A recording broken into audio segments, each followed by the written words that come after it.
Hello mga kasuki! Birthday nga pala ngayon ng panganay ko. Yung aking Onika Iha na napakaganda. Siyempre naman anak ko yan kaya maganda yan, Charis.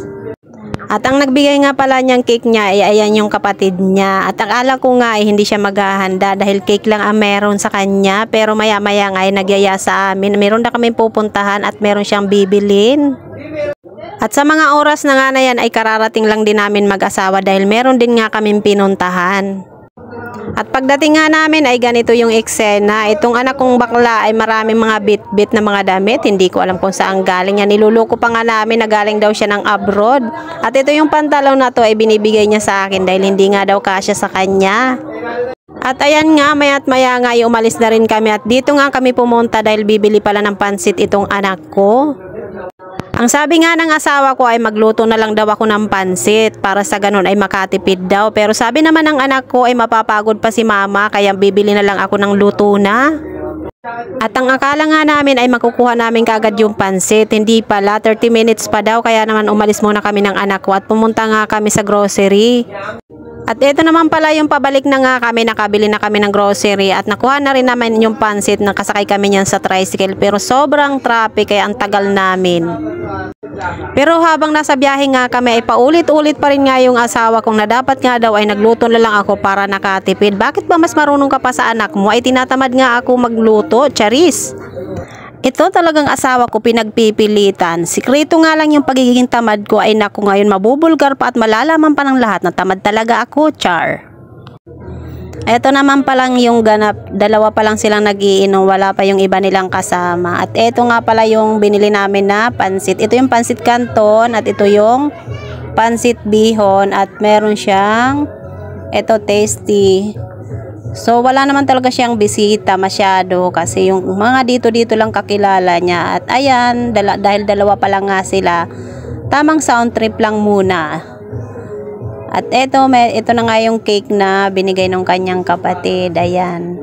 Puro bawas-bawas na yan dahil hindi ako kanina nakapag-video ng binuksan niya yan. So yan lang naman yung ganap sa birthday ng aking Onika Iha. Happy birthday nak. Salamat sa lahat-lahat. Nandito nga pala kami ngayon sa medical mission dito sa aming barangay. Nalaman ko nga na meron sila ditong pa-reading glass kaya naman pumunta na kami ng asawa ko dahil nga minsan pag nagbabasa ako ay medyo hindi ko na nga nakikita, medyo blurred na talaga yung paningin ko. Late upload na nga itong video kong to dahil kahapon pa nga itong ganap na to kaya lang hindi nga ako makapag voice over kaya naman hindi ko ito na i-upload kahapon.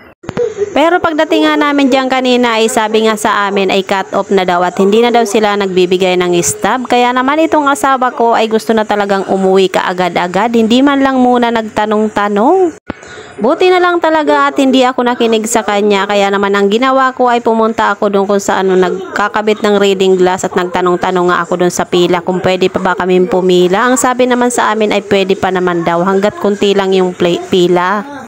At ayan nga, pakaway-kaway pa nga ang person. Tingnan mo tuloy hindi akong katabi mo, Charis. Natawa na nga lang ako dahil nung kumaway siya ay napatingin nga yung katabi niya. At eto naman yung katabi ko, kapitbahay ko nga pala yun. Hindi ko nga alam na nagsipuntahan pala sila doon. Nahuli na talaga ako. Kaya wala na akong inaksayang oras at pumila na nga rin ako. Pero itong asawa ko ay urong sulong nga. Kaya naman ang ending, sa huli na punta at ako ay nandun sa unahan. At napansin ko nga na yung nagbibigay ng reading glass abay napaka-sexy naman talaga. At nung pumunta nga kami dyan ay medyo tanghali na nga. At itong asawa ko ay todo sisi na nga sa akin dahil wala naman daw kami maaabutan. Kunti na nga lang yung tao na dumating kami. At sa mga oras na yan, tapos na nga ako at dapat aalis na ako at pupunta ako doon kung saan may nag-BBP. Pero itong asawa ko ay sabi niya, antayin ko daw siya at videohan ko daw muna siya. At eto na nga, siya na nga yung nakaupo dyan. Ayan kasi nangyayari. Pahuli-huli ka kanina, urong sulong ka. Dapat sabay na tayong dalawa. Tuloy ngayon, paantay-antay ka, Charis. At hindi naman nagtagal at natapos na siya doon kaya dito naman kami napunta sa blood sugar. Eto tapos na ako at eto naman yung asawa ko inaantay ko. Nagpatingin na ako ng aking blood sugar bakit sobrang tamis na ng dugo ko, char. Kwento nga ng asawa ko nung pauwi na kami, abay ninenervyos pa rin daw siya. Kahit sa daliri lang daw yung kinuha na dugo sa kanya, ninenervyos pa rin daw siya sa karayom. Medyo takot nga ito kasi sa karayom. Abay karayom lang pala yung katapat mo, samantalang sa akin napakatapang mo, Charis. At hindi lang pala yan medical mission dahil meron din pala silang job fair dyan. Kahit nga kunti na yung tao nang dumating na kami kanina, ay naabutan pa rin namin na meron pa rin nag-a-apply. At ayan nga si kuya yung kumukuha ng dugo para sa blood sugar. At hindi ka rin naman talaga nenervyusin kapag sa kanya ka lumapit dahil napakabait niya at makwento. So ayan lang mga kasuki. Ito lang ang aking munting ganap kahapon. Maraming salamat. Bye!